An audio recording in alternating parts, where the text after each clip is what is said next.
వేసవి ఎండలు పెరిగే కొద్దీ పల్లెటూరు పొలాల్లో చెట్ల పొదల్లో ఎర్రగా ఆకుపచ్చగా గులాబీ వర్ణంలో మెరుస్తూ కనిపించే రేగిపండ్లు పల్లెటూరు ప్రత్యేకత. ఈ చెట్ల మధ్య కాంతులు చిమ్ముతూ ఉరిమే ఈ పండ్లు చూడగానే నోరు ఊరిస్తున్నాయి. పొదల మధ్య దొరకడమే కాదు, గల్లీ గోదాముల్లో కూడా ఊరంతా హస్తగతమవుతూ చిన్నారుల చేతుల్లో తీపి తేనె చిందిస్తూ కనిపిస్తుంటాయి. ఈ చిన్నపాటి పండ్లు తమలో అనేక రుచులను దాచుకున్నాయి. కొన్ని తీయగా, కొన్ని కొంచెం కొంచెం వగరుగా, కొన్ని పులుపుతో నోటిని కసిగసిగా లాడించేటట్టుంటాయి. కానీ వీటన్నిటి ఓ ప్రత్యేకత సహజ మధురత ఉంటుంది.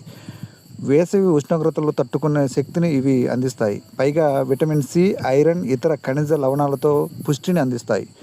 బడి నుంచి ఇంటికి రాగానే పిల్లలు పొలాలకు పరుగులు తీస్తారు. చెట్లెక్కి పొదల మధ్య చొరబడి రేగి పండ్లు కోయడం వాళ్లకు ఓ ఆటలాగా మారుతుంది. చేతుల్లో మట్టి, పెదవులపై రేగి పండ్లు రంగు ఇవి వేసవి రోజుల్లో సహజ అందం. అమ్మమ్మలు, తాతయ్యలు కుర్చీలు వేసుకొని వీటిని నెమ్మదిగా రుచిస్తూ కథలు చెప్పడం ఓ ఆనవాయితీ.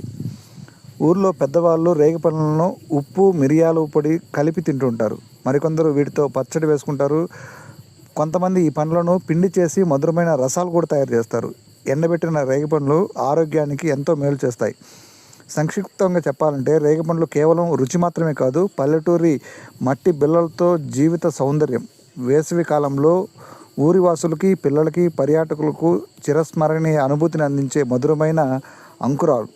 రేగిపండ్ల రుచి తీయగా, పులుపుగా, ఉప్పుగా ఉన్నా అవి మళ్ళీ మళ్ళీ తినాలనిపించే తీపి జ్ఞాపకాలను కదిలిస్తూ ఉంటాయి.